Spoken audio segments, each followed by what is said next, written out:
கொஞ்சம் கற்பனை செய்து பாருங்களேன். வருடம் 1976. டெல்லியில இருக்கிற ஒரு மிகச்சிறிய வாடகை வீடு.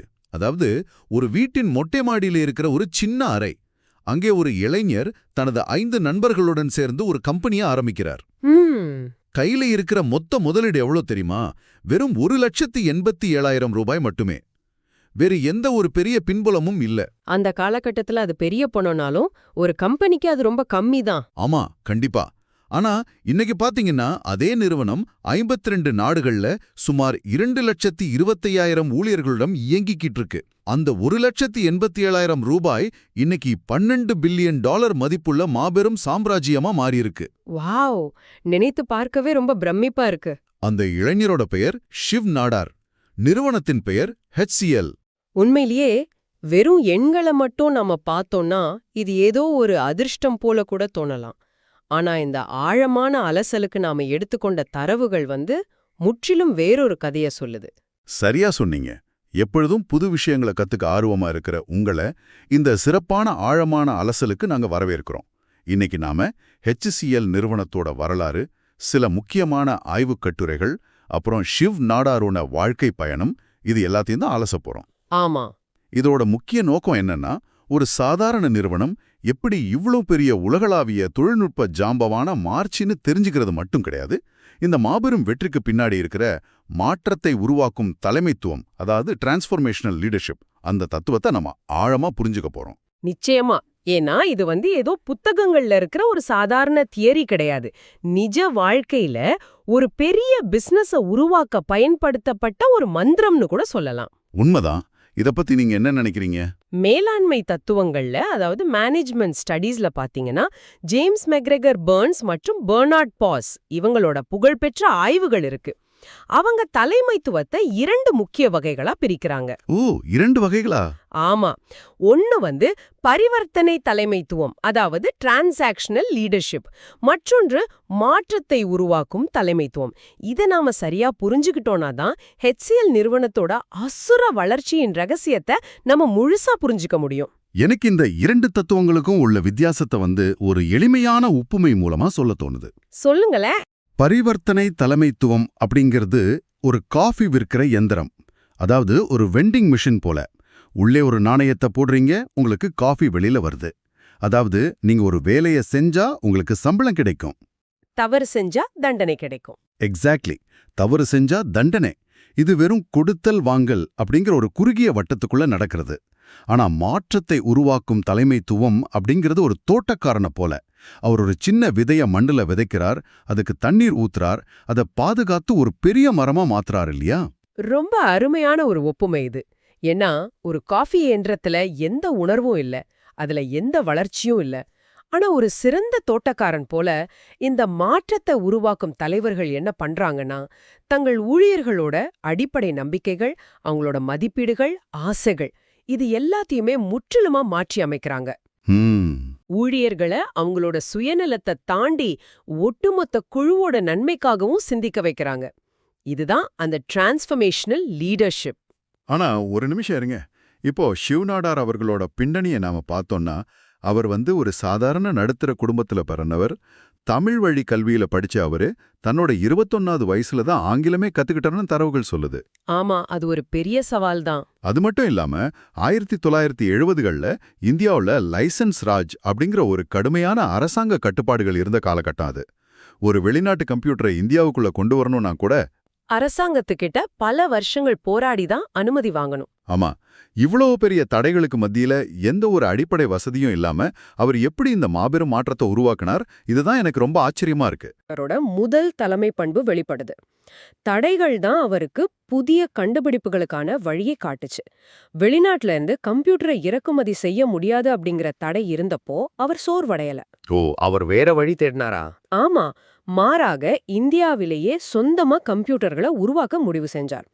1978ஆம் ஆண்டு பாத்தீங்கன்னா, ஆப்பிள் நிறுவனத்தோட ஆப்பிள் 2 கம்ப்யூட்டர் மேற்கத்திய நாடுகள்ல அறிமுகமாவதற்கு முன்னாகவே. ஒரு நிமிஷம், ஆப்பிளுக்கு முன்னாடியா? ஆமா, ஆப்பிளுக்கு முன்னாடியே இந்தியாவின் முதல் 8-பிட் மைக்ரோ கம்ப்யூட்டரை HCL உருவாக்குனாங்க. அதுக்கப்புறம் 1980கள்ல IBM நிறுவனத்தோட பிசிகள் இந்தியாவுக்கு வந்தப்போ அவங்களுக்கு போட்டியா பாதி விலையில பிசிபி அப்படிங்கிற கம்ப்யூட்டர்களை நம்ம இந்திய சூழ்நிலைக்கு ஏற்ப உருவாக்குனாங்க. வாவ், இதை என்னால நம்பவே முடியல. ஆனா என்கிட்ட ஒரு பெரிய கேள்வி இருக்கு. ஒரு வாடகை வீட்ல கையில அதிக பணமும் இல்லாம, உலகத்தரம் வாய்ந்த உதிரி பாகங்களும் இல்லாம, தலைசிறந்த இன்ஜினியர்களை எல்லாம் எப்படி அவர் தன்னுடனே வச்சுக்க முடிஞ்சது? அந்த இன்ஜினியர்கள் நினைச்சிருந்தா பெரிய வெளிநாடு கம்பெனிகளுக்கு வேலைக்கு போயிருக்கலாமே. அதுதான் அந்த மாற்றத்தை உருவாக்கும் தலைமைத்துவத்தோட மேஜிக். அவர் அந்த இன்ஜினியர்கள் கிட்ட நாம ஒரு கம்ப்யூட்டரை விற்க போறோம் அப்படின்னு சொல்லல. நாம இந்தியாவுக்கான ஒரு தொழில்நுட்ப புரட்சியை உருவாக்க போறோம் அப்படிங்கிற ஒரு மாபெரும் இலக்க அவங்க மனசுல விதைச்சார். ஓஹோ, ஒரு பெரிய விஷனை காட்டியிருக்காரு. கண்டிப்பா தன்னிடம் இருக்கிற ஒரு குழுவோட முழு திறனையும் அவங்களோட படைப்பாற்றலையும் வெளிக்கொண்டு வந்த ஒரு தலைவனோட வெற்றி இது. வளங்கள் இல்லாத ஒரு சூழ்நிலையில மனிதர்களோட மூளையையும் அவங்களோட ஈடுபாட்டையும் மட்டுமே நம்பி அவர் இந்த சாதனையை செஞ்சாரு. சரி, 1980கள் வரைக்கும் அவங்க ஹார்ட்வேர் பிசினஸ்ல கொடிகட்டி பறந்தாங்கன்னு வச்சுப்போம். ஆனா 1991ஆம் ஆண்டு இந்தியாவுல ஒரு மாபெரும் பொருளாதார மாற்றம் வந்துச்சே, தாராளமயமாக்கல், அதாவது லிபரலைசேஷன். இது HCL நிறுவனத்தோட தலையெழுத்தையே மாத்திருக்கணுமே. ஆமா, அது உண்மையிலே ஒரு வாழ்வா சாவா அப்படிங்கிற நெருக்கடியான காலகட்டம்தான். தாராளமயமாக்கலால வெளிநாட்டு பொருட்களுக்கான இறக்குமதி வரி 135% ஒரே அடியா 35% குறைஞ்சிடுச்சு. அடப்பாவுமே, 135லிருந்து 35ஆ? ஆமா, இதோட அர்த்தம் என்னன்னா, உலகத்தரம் வாய்ந்த IBM மற்றும் காம்பாக்ட் கம்ப்யூட்டர்கள் இப்ப இந்தியாவுல மிக குறைந்த விலையில கிடைக்க ஆரம்பிச்சது. இதனால HCL நிறுவனத்தோட ஹார்ட்வேர் லாபம் 25%லிருந்து 5% கடுமையா வீழ்ச்சியடைஞ்சது. இந்த இடத்துல தான் பெரும்பாலான நிறுவனங்கள் மூடுவிழா கண்டிருக்கும். ஏன்னா நீங்க இத்தனை வருஷமா நம்பி இருந்த ஒரு வியாபாரம் ஒரே ராத்திரியில அர்த்தம் இல்லாம போயிடுது. சரி, இதை நம்ம கொஞ்சம் விரிவா பார்க்கலாம். இத HCL எப்படி சமாளிச்சாங்க? எப்படி அவங்க சாஃப்ட்வேர் மற்றும் சேவை துறைக்கு மாறினாங்க? இந்த நெருக்கடியை சமாளிக்க தான் நாம முன்னாடியே பேசின அந்த மாற்றத்தை உருவாக்கும் தலைமைத்துவத்தோட 4 முக்கிய கூறுகள் பயன்படுத்தப்பட்டுச்சு. மேலாண்மை மொழியில இத 4 ஐஸ், அதாவது 4 ஐஸ் அப்படின்னு சொல்வாங்க. 4 ஐஸா? அது என்னென்ன? முதலாவது முன்மாதிரியான தாக்கம், அதாவது ஐடியலைஸ்ட் இன்ஃப்ளூயன்ஸ். ஒரு தலைவன் தானே முன்னின்று ஆபத்துக்களை எதிர்கொள்றது. ஹார்ட்வேர்ல இருந்து சாஃப்ட்வேருக்கு மாறும்போது ஷிவ் நாடார் பின்னாடி ஒளிஞ்சுக்கல, தானே முன்னின்று அந்த கடினமான முடிவுகளை எடுத்தார். சரி, இரண்டாவது கூறு என்ன? இரண்டாவது ஊக்கமளிக்கும் உந்துதல், இன்ஸ்பிரேஷனல் மோட்டிவேஷன்.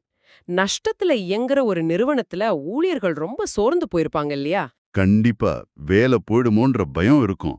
ஆமா, அந்த நேரத்துல அவங்களுக்கு புதிய மென்பொருள் சந்தை அப்படிங்கிற ஒரு பெரிய உலகளாவிய இலக்கை காட்டி நம்மால் முடியும் அப்படிங்கிற நம்பிக்கையை அவர் கொடுத்தார். அப்புறம் மூன்றாவது அறிவுபூர்வமான தூண்டுதல், இன்டலெக்சுவல் ஸ்டிமுலேஷன். பல வருஷங்களா கம்ப்யூட்டர் பாகங்களை சரி செஞ்சுக்கிட்டு இருந்த இன்ஜினியர்களை திடீர்னு மென்பொருள் ஆர்கிடெக்சர் பத்தி சிந்திக்க வச்சார். பழைய முறையிலிருந்து அவங்கள வெளியே கொண்டு வந்தார். அப்படியானால் அந்த நான்காவது கூறு தனிப்பட்ட அக்கறையாகத்தான் இருக்கணும் இல்லையா? மிகச்சரி, தனிப்பட்ட அக்கறை, இண்டிவிஜுவல் கன்சிடரேஷன். ஒவ்வொரு ஊழியருக்கும் ஒரு தனிப்பட்ட பயம் இருக்கும். எனக்கு சாஃப்ட்வேர் கோடிங் தெரியாதே, என் வேலை போயிடுமா அப்படிங்கிற பயம் இருக்கும். ஆமா, அது ரொம்ப இயல்பான ஒரு பயம்தான். அந்த பயத்தை போக்கி அவங்களுக்கு தேவையான பயிற்சிகளை கொடுத்து அவங்கள அடுத்த கட்டத்துக்கு நகர்த்தினார். இந்த 4 கூறுகளும் தான் HCL நிறுவனத்தை அழிவிலிருந்து மீட்டு ஒரு மாபெரும் மென்பொருள் நிறுவனமா மாத்துச்சு. இது உண்மையிலே ஒரு அற்புதமான மீட்சி தான். ஆனா இந்த தரவுகளை நான் படிச்சுக்கிட்டு இருக்கும்போது ஒரு பெரிய இடைவெளி இருக்கிறத நான் உணர்றேன். என்ன இடைவெளி? 1990களில் சாஃப்ட்வேர் துறைக்கு மாறி அவங்க தப்பிச்சிட்டாங்க. ஆனா 2000வது வருஷங்களோட தொடக்கத்துல பாத்தீங்கன்னா இன்ஃபோசிஸ், TCS போன்ற மற்ற நிறுவனங்கள்லாம் அசுர வளர்ச்சியை கண்டப்போ HCL கொஞ்சம் பின்தங்கியது போல தோணுது. அதுக்கப்புறம் 2005ஆம் ஆண்டு வினீத் நாயர் HCL தலைவரா வந்த பிறகுதானே நிறுவனத்தோட கலாச்சாரமே அடியோடு மாறுச்சு. ஆமா, நீங்க சொல்றது மிக சரியான கணிப்பு. 2005ல HCL கொஞ்சம் தேக்க நிலையில தான் இருந்துச்சு. அப்ப வினீத் நாயர் ஒரு மிகப்பெரிய, சொல்லப்போனா ரொம்பவும் ஆபத்தான ஒரு புரட்சிகரமான கொள்கையை அறிமுகப்படுத்தினார். அது என்ன கொள்கை? அதோட பெயரு எம்ப்ளாயீஸ் ஃபர்ஸ்ட், கஸ்டமர்ஸ் செகண்ட். அதாவது முதலில் ஊழியர்கள், இரண்டாவதாக வாடிக்கையாளர்கள். ஒரு நிமிஷம், நான் இங்கே குறுக்கிடணும். இது எனக்கு சுத்தமா புரியல. வணிக உலகத்துல எப்பொழுதும் வாடிக்கையாளர்களே தெய்வம் அப்படின்னு தானே சொல்லுவாங்க. ஆமா, அதுதான் பொதுவான விதி. அப்போ கோடிக்கணக்குல பணம் கொடுக்கிற ஒரு வெளிநாட்டு வாடிக்கையாளர் கிட்ட போய் எங்களுக்கு நீங்க முக்கியம் இல்ல, எங்கள் ஊழியர்கள் தான் முக்கியம் அப்படின்னு சொன்னா அந்த வாடிக்கையாளர் ஓடிவிட மாட்டாரா? இது எப்படி பிராக்டிக்கலா வேலை செய்யும்? முதல் பார்வையில இது ஒரு முட்டாள்தனமான முடிவா தான் தோணும். ஆனா இங்க தான் விஷயம் ரொம்ப ரொம்ப சுவாரஸ்யமா மாறுது. இதோட பின்னணியில உள்ள லாஜிக்க நீங்க புரிஞ்சுக்கணும். ஒரு ஐடி நிறுவனத்துல உண்மையான மதிப்பு எங்க உருவாகுதுன்னு வினீத் நாயர் யோசிச்சாரு. ம் ஏசில உட்கார்ந்துட்டு இருக்கிற சிஇஓவோட அறையிலயோ அல்லது மனிதவளத்துறையிலயோ அந்த மதிப்பு உருவாகல. ஒரு HCL ஊழியரும் ஒரு வாடிக்கையாளரும் நேரடியாக சந்தித்து பேசுறாங்க பாத்தீங்களா? அந்த புள்ளியில தான் மதிப்பு உருவாகுது. இத அவரு வேல்யூ ஜோன் அப்படின்னு அழைச்சார். ஓஹோ, அதாவது வாடிக்கையாளரோட பிரச்சனையை நேரடியாக தீர்த்து வைக்கிற அந்த சாதாரண ஊழியர் தான் நிறுவனத்தோட ரொம்ப முக்கியமான நபர் அப்படின்னு சொல்றீங்க. சரியா புரிஞ்சுக்கிட்டீங்க. அந்த ஊழியர் மகிழ்ச்சியாகவும் அதிகாரத்துடனும் இல்லனா வாடிக்கையாளருக்கு சரியான சேவை கிடைக்காது. அதனால வினீத் நாயர் நிறுவனத்தோட கட்டமைப்பை தலைகீழா மாத்தினார். இதுக்கு பேரு இன்வெர்டட் ஆர்கனைசேஷனல் பிரமிட். தலைகீழாவா? ஆமா. பொதுவா ஒரு நிறுவனத்துல கீழ்மட்ட ஊழியர்கள் மேலாளர்களுக்கும் நிர்வாகத்துக்கும் பதில் சொல்ல கடமைப்பட்டிருப்பாங்க. ஆனா இங்க மனிதவளத்துறை, நிதித்துறை மற்றும் நிர்வாகம் என எல்லாமே அந்த அடித்தட்டு ஊழியர்களுக்கு உதவி செய்யணும் அப்படின்னு கட்டமைப்பை மாத்தினார். இது கேக்குறதுக்கு நல்லா இருக்கு. ஆனா இத நடைமுறையில எப்படி கொண்டு வந்தாங்க? வெறும் பேச்சளவுல இல்லாம செயல்ல எப்படி காட்டுனாங்க? இதுக்காக அவங்க ஒரு பிரத்யேக அமைப்பை உருவாக்குனாங்க. இப்போ ஒரு ஊழியருக்கு லேப்டாப் வேலை செய்யலனாலோ அல்லது ஹெச்ஆர்ல ஏதாவது பிரச்சனைனாலோ அவங்க நேரடியா ஆன்லைன்ல ஒரு டிக்கெட் ஓபன் பண்ணலாம். ஓ, ஐடி சப்போர்ட் மாதிரி? ஆமா. ஆனா இது மேனேஜ்மெண்ட்டுக்கும். அந்த டிக்கெட்டை சம்பந்தப்பட்ட மேலாளரோ அல்லது துறை தலைவரோ குறித்த நேரத்துக்குள்ள தீர்த்து வைக்கணும். அது மட்டும் இல்லாம நிறுவனத்தோட நிதிநிலை அறிக்கைகள், வரவு செலவு கணக்குகள்னு எல்லாமே வெளிப்படையாக திறக்கப்பட்டு ஊழியர்களுக்கு முழுமையா தெரிவிக்கப்பட்டன. நிர்வாகம் ஊழியர்களுக்கு பதில் சொல்லணும். இது உண்மையிலேயே பெரிய புரட்சி தான். இதோட விளைவுகள் எப்படி இருந்துச்சு? வாடிக்கையாளர்கள் இதை ஏத்துக்கிட்டாங்களா? விளைவுகள் ரொம்ப பிரமிக்கத்தக்க வகையில இருந்துச்சு. இந்த வெளிப்படை தன்மையால ஊழியர்கள் நிர்வாகத்தின் மேல முழுமையான நம்பிக்கை வச்சாங்க. தங்களை வெறும் கூலி ஆட்களா நினைக்காம நிறுவனத்தோட பங்குதாரர்களா அவங்க உணர்ந்தாங்க. ஒரு ஓனர்ஷிப் ஃபீலிங் வந்திருக்கும். கண்டிப்பா. ஊழியர்கள் மகிழ்ச்சியாகவும் சுதந்திரமாகவும் வேலை செஞ்சதால அவங்க வாடிக்கையாளர்களுக்கு மிகச்சிறந்த சேவையை வழங்கினாங்க. வாடிக்கையாளர்களும் இத பார்த்து வியந்து போனாங்க. இத ஒரு பெரிய கண்ணோட்டத்துல பார்த்தோம்னா இதன் பிறகு HCL நிறுவனத்தோட வருடாந்திர கூட்டு வளர்ச்சி விகிதம், அதாவது CAGR 24% எட்டியது. வாவ், 24%. ஆமா. $100 மில்லியன் மதிப்புள்ள வாடிக்கையாளர்களின் எண்ணிக்கை 3 மடங்கா அதிகரிச்சது. வேலையை விட்டு செல்ற ஊழியர்களின் விகிதமும் பெருமளவு குறைஞ்சது. விதிகளை மாத்துறது, கட்டமைப்பை தலைகீழாக்குறது இதெல்லாம் சரி. ஆனா ஒரு ஊழியருக்கு உண்மையான ஈடுபாடு எப்படி வரும் அப்படிங்கிறதுக்கு நம்ம தரவுகள்ல ஒரு ஆழமான கதை ஒன்று இருக்கு. சொல்லுங்க. ஒரு முறை ஷிவ்னாடார் அவங்க தன்னோட மனைவியோட வற்புறுத்தலால ஒரு திரைப்படத்துக்கு போறார். அந்த தியேட்டர் HCL அலுவலகம் இருக்கிற அதே கட்டிடத்துல தான் அமைஞ்சிருக்கு. இரவு ரொம்ப நேரமாகியும் அலுவலகத்துல விளக்குகள் எரியறத பார்த்து ஏதோ பெரிய பிரச்சனை நினைச்சு பதறி போய் அங்க போய் விசாரிக்கிறார். ஆனா அங்க எந்த பிரச்சனையும் இல்ல. ஊழியர்கள் எல்லாரும் தங்களோட வழக்கமான வேலை நேரம் முறிஞ்ச பின்னாலையும் யாருடைய கட்டாயமும் இல்லாம மிகுந்த ஈடுபாட்டோட தாங்களாகவே முன்வந்து வேலை செஞ்சுக்கிட்டு இருக்கிறத பாக்குறார். இத பார்க்கும்போது பரிவர்த்தனை அப்படிங்கிற காஃபி இயந்திரம் எப்படி மாற்றத்தை உருவாக்கும் தோட்டமா மாறுச்சு அப்படிங்கிறது நமக்கு நல்லா புரியுது. அதுதான் ஒரு தலைவனோட உண்மையான வெற்றி. ஆனா எனக்கு இங்க இன்னொரு முரண்பாடு தெரியுது. இவ்வளவு ஒரு அன்பான வெளிப்படையான கலாச்சாரத்தை உருவாக்கின ஷிவ்னாடார் தன்னை எப்பொழுதும் ஒரு பயம் கலந்த எச்சரிக்கை உணர்வுடையவர், அதாவது பாரனாய்டு அப்படின்னு ஏன் சொல்றார்? அது ஒரு நல்ல கேள்வி. இன்றைய கார்ப்பரேட் உலகத்துல ஒரு பாரனாய்டு பாஸ் அப்படின்னா அவர் ரொம்ப மோசமானவர், எல்லாரையும் சந்தேகப்படுறவர் அப்படின்னு தானே அர்த்தம். இவ்ளோ சாதிச்ச ஒருத்தருக்கு எதற்காக அந்த எச்சரிக்கை உணர்வு? இதற்கெல்லாம் என்ன அர்த்தம்? இங்க நீங்க அந்த வார்த்தைய புரிஞ்சுக்கிற விதத்தை கொஞ்சம் மாத்தணும். ஷிவ்னாடாரோட எச்சரிக்கை உணர்வு அப்படிங்கிறது தன்னோட ஊழியர்களை சந்தேகப்படுறது கிடையாது, சந்தேகத்தை சந்தேகப்படுறது. ஓ, மார்க்கெட்டையா? ஆமா. ஒரு தொழில்நுட்பம் எப்போ அழிஞ்சு போகும், எப்போ புதிய தொழில்நுட்பம் வரும் அப்படிங்கிற அறிவுபூர்வமான எச்சரிக்கை உணர்வு அது. அவரோட தத்துவப்படி எச்சரிக்கை உணர்வு உள்ளவங்க எப்பொழுதும் சிறந்ததை நோக்கியே உழைப்பாங்க. அதே சமயம் எவ்வளவு மோசமான சூழ்நிலை வந்தாலும் அதனை எதிர்கொள்ள தயாராகவும் இருப்பாங்க. ஓ, வெற்றி வந்துருச்சுன்னு ஒரு போதும் அவங்க அலட்சியமா தூங்கி விட மாட்டாங்க அப்படின்னு சொல்றீங்க. தயாரிப்புகளை வாங்குற மாபெரும் முடிவை எடுக்க அவருக்கு தைரியத்தை கொடுத்துச்சு. 1.8 பில்லியன் டாலரா? ஆமா, பலர் இது தவறான முடிவுன்னு சொன்னாங்க. ஆனா குறிப்பிட்ட சில பெரிய நிறுவனங்களுக்கு அந்த பழைய மென்பொருட்கள் தொடர்ந்து தேவைப்படும் அப்படிங்கறத அவர் கணிச்சிருந்தார். இது ஒரு வித ஆக்கப்பூர்வமான எச்சரிக்கை உணர்வு. இது எனக்கு புதிய வெளிச்சத்தை கொடுக்குது. இது ஒரு முக்கியமான கேள்வியும் எழுப்புது. வியாபாரத்துல இவ்வளவு தூரம் சிந்திக்கிற நாடாரோட இந்த தொலைநோக்கு பார்வை அவருடைய தொண்டு நிறுவன பணிகளை, அதாவது பிலாந்திரப்பில எப்படி பிரதிபலிக்குது? அங்கே அவர் முற்றிலும் வித்தியாசமா சிந்திக்கிறார். பொதுவா மேற்கத்திய நாடுகளின் தொண்டு நிறுவனங்களை பார்த்தோம்னா, உதாரணமா பில் கேட்ஸ் அறக்கட்டளை, அவங்க ஒரு குறிப்பிட்ட திட்டத்தை அடிப்படையாக கொண்டவங்க. ஆமா, நான் அதை படிச்சிருக்கேன். அவங்க ஒரு குறிப்பிட்ட நோயை ஒழிக்கணும்னோ அல்லது ஒரு தொழில்நுட்பத்தை கொண்டு வரணும்னோ இலக்கு நிர்ணயிப்பாங்க.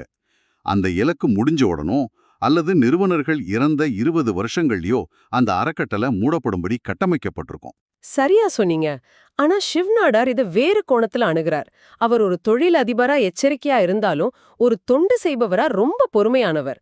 தொண்டு செய்யறதுல ஒரு தாயின் அணுகுமுறையும் அளப்பரிய பொறுமையும் இருக்கணும் அப்படின்னு அவர் சொல்றார். ஒரு தாயின் பொறுமையா?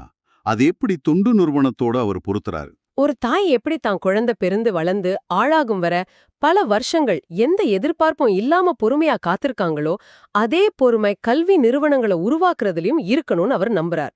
எந்த ஒரு சிறந்த பல்கலைக்கழகமும் ஒரே ராத்திரியில உருவாகிடாது. பல பத்தாண்டுகளாகும். கண்டிப்பா. தனது தந்தை பெயரில் அவர் அமைத்த SSN கல்லூரி இதற்கு ஒரு சிறந்த உதாரணம். எனக்கு தெரிஞ்சு SSN மட்டும் இல்லாம வித்யாகியான் அப்படின்னு ஒரு அமைப்பையும் அவங்க நடத்துறாங்க இல்லையா? அதை பத்தி கொஞ்சம் சொல்ல முடியுமா? வித்யாகியான் அமைப்பு அப்படிங்கிறது உண்மையிலே ஒரு அற்புதம். உத்தரப்பிரதேச மாநிலத்துல உள்ள கிராமப்புறங்கள்ல இருந்து மிகச்சிறந்த அறிவுத்திறன் கொண்ட ஆனா வறுமையில வாழும் மாணவர்களை தேர்ந்தெடுத்து அவங்களுக்கு உலகத்தரம் வாய்ந்த உண்டு உறைவிட பள்ளிகள்ல இலவசமாக பயிற்சி அளிக்கிறாங்க. வாவ்! இது வெறும் இலவச கல்வி கிடையாது. தலைமுறையா இருக்கிற வறுமையை உடைத்து அவங்கள நாளைய உலகத் தலைவர்களா மாத்துற ஒரு தீர்க்ககால திட்டம். இதத்தான் அவர் ஆக்கப்பூர்வமான தொண்டு, கிரியேட்டிவ் பிலந்தாபி அப்படின்னு அழைக்கிறாரு. தான் வாழ்ந்த காலத்திற்கு பிறகும் பல நூற்றாண்டுகளுக்கு நிலைத்து நிற்கும் ஒரு அமைப்பை உருவாக்குறது தான் அவருடைய இலக்கு. வாவ்! ஒரு வாடகை வீட்ல தொடங்கிய பயணம் இன்னைக்கு இந்திய கிராமப்புற மாணவர்களை உலக தலைவர்களா மாத்துற அளவுக்கு வந்திருக்கு அப்படின்னா இது உண்மையாகவே ஒரு நெடும் பயணம்தான். சரி, நாம இந்த ஆழமான அலசலோட இறுதி பகுதிக்கு வந்துட்டோம். எப்பொழுதும் போல உங்களுக்காக இதிலிருந்து நாம கத்துக்கிட்ட சில மிக முக்கிய குறிப்புகளை நான் சுருக்கமா சொல்றேன். சரி. தலைமைத்துவம் அப்படிங்கிறது உங்க பதவியை காட்டி மத்தவங்க மேல அதிகாரத்தை செலுத்துறது கிடையாது. அது உங்களுடன் பணியாறும் சக மனிதர்களை அசாதாரணமான உயரத்துக்கு உயர்த்துவது.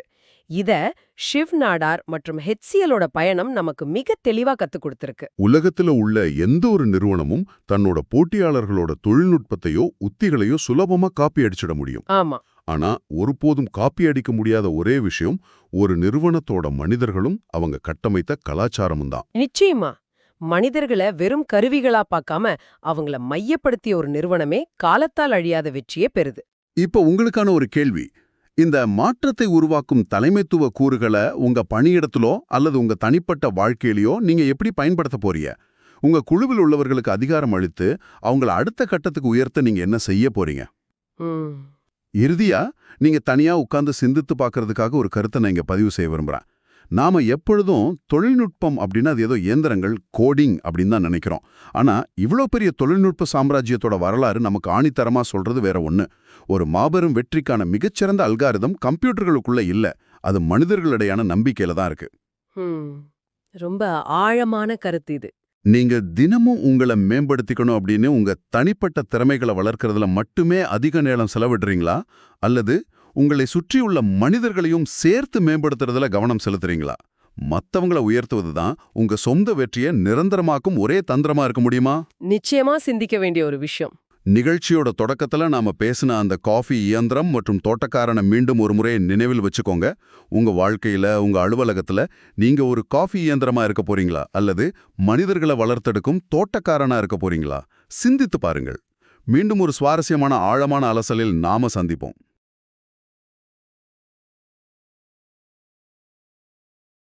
மேலும் சுவாரஸ்யமான தகவல்களுக்கு லைக், சப்ஸ்கிரைப் மற்றும் கமெண்ட் செய்யுங்கள். இது மேலும் தகவல்களை பதிவேற்ற எங்களை உற்சாகப்படுத்தும். நன்றி, வணக்கம்.